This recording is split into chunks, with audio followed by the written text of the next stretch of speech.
We certainly have to reassure parents of our students, as well as the students themselves and our faculty and staff, that they can come back to campus and do a safe learning environment.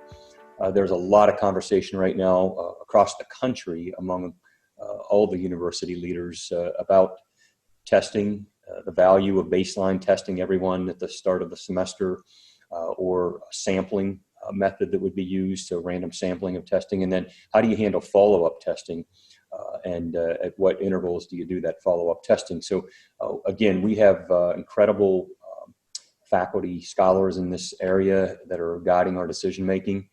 We will have a testing program, but we're identifying the criteria by which someone would be tested, and then the contact tracing would be put in place for someone that was believed to be infected and or found to be infected. And we will have isolation dorms set aside in the event that students should become infected. And so we're just much better prepared today than we were 10 weeks ago, whenever we started our remote teaching and back in mid to late March.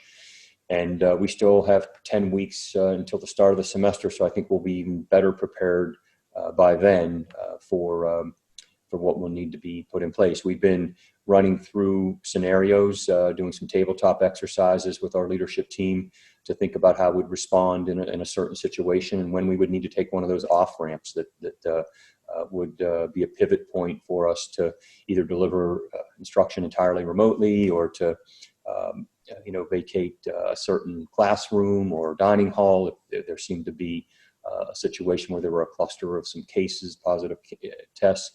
So still a lot to figure out, but again, I think we have the right people creating and fine-tuning the roadmap. If I wasn't comfortable sending my own child to school here at Carolina this fall, I would never ask another parent to do so. And I in fact have a rising junior who will be a student here at Carolina this fall. And we've had this conversation and talking about what we're putting in place, what those community standards and expectations will be for him and his classmates as students here on our campus this fall. And I know that many parents are having those same conversations. In fact, we will be holding some community sessions where we're going to have a webinar to inform our students and parents about the expectations here on campus. And so I think it's important that we educate our students and faculty and staff about this, but also the parents. I think they're going to play an important role. And so I would say that each student and their family needs to make the decision about what's best for them this fall. And I recognize that not every family will make that decision to send their child back to on-campus learning, but and we want to provide flexibility such that that family and student will have options to study remotely. And so we've created a program called Carolina Away.